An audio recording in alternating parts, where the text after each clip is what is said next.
Bonjour les amis explorateurs, je suis ravi de vous retrouver ici dans cette nouvelle vidéo.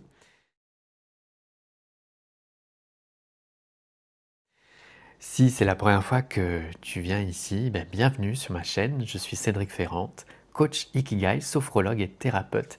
Et ici sur cette chaîne, je te partage de nombreuses méditations guidées, des pratiques aussi de sophrologie et des vidéos inspirantes. Et aujourd'hui, j'ai envie de te parler d'un sujet qui est rempli de sens et important pour moi. C'est le fait de savoir se prioriser et prendre soin de soi.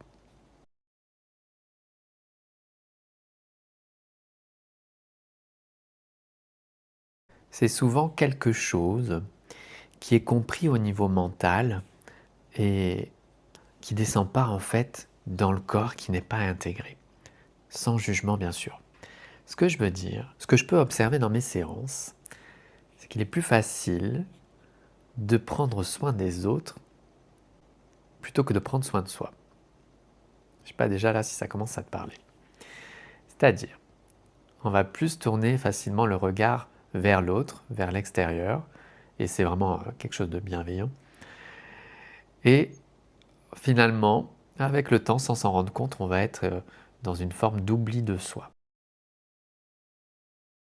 On va complètement s'oublier. Et en fait, et c'est le cas, on le voit hein, dans plusieurs thérapeutes que j'accompagne en ce moment, à force de s'oublier et de quelque part se négliger, de ne pas être dans l'amour de soi, on va se fatiguer, on va s'épuiser.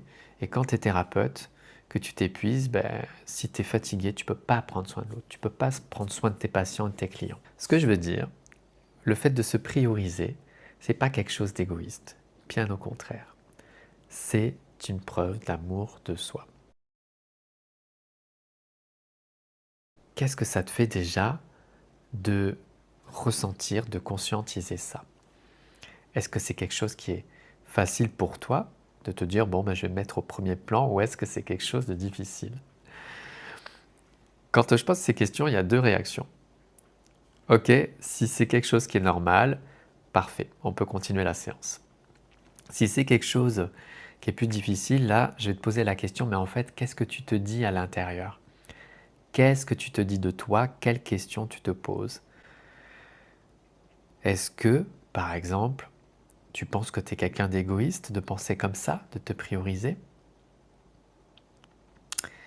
Est-ce que tu penses être une mauvaise personne? Ou est-ce que tu penses ne pas mériter?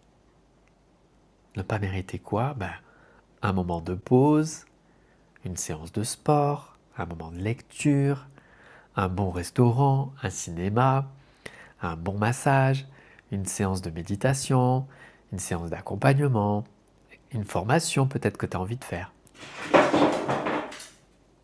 Tout va bien, Lexi? Tout va bien, Lexi?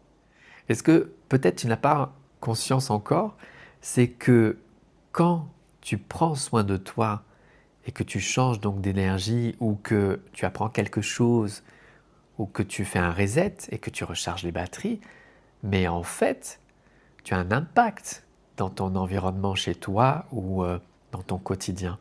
C'est que les autres, inconsciemment, ils vont bénéficier de ce fait que tu as pris soin de toi. Et j'en profite pour faire une pause dans cette vidéo et pour te dire que désormais, il y a de la nouveauté sur ma chaîne YouTube, puisque je publie 2 vidéos par semaine, une le mardi à 6 h et puis le vendredi à 18 h. C'est une nouvelle méditation guidée qui t'accompagne. Donc j'espère que ce nouveau rythme va pouvoir t'accompagner et t'aider à cheminer avec plus de confiance, d'alignement et de sérénité. La deuxième chose que je voulais voir avec toi, c'est qu'on va être facilement généreux avec les autres. Mais pourquoi en fait on ne peut pas être généreux avec soi aussi? C'est facile pour toi d'être généreux pour les personnes qui sont dans ton cœur. Ok, mais si tu t'aimes, c'est la même chose. Et donc souvent, notamment quand on arrive à la fin d'un parcours de sophrologie ou de séance soutien, j'invite mes clients que j'accompagne à s'honorer et à célébrer en fait cette victoire de la fin du parcours.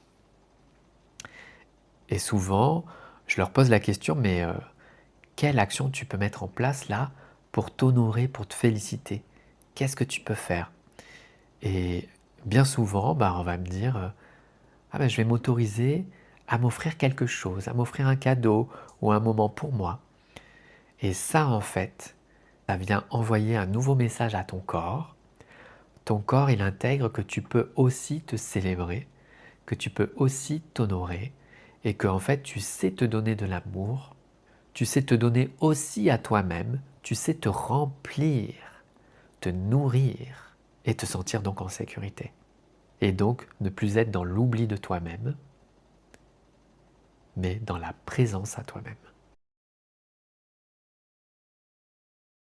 Voilà, j'espère que cette vidéo va t'aider à cheminer dans ton quotidien. Je trouve que cet état intérieur, c'est quelque chose qui se nourrit, c'est une belle porte d'entrée de l'amour de soi. Et je serais ravi d'accueillir en commentaire ce qui fait sens pour toi dans cette vidéo, si ça t'a parlé, s'il y a un mot que tu retiens de cette vidéo. Tu peux également soutenir mon travail en cliquant sur le pouce en l'air, en partageant et en diffusant cette vidéo autour de toi.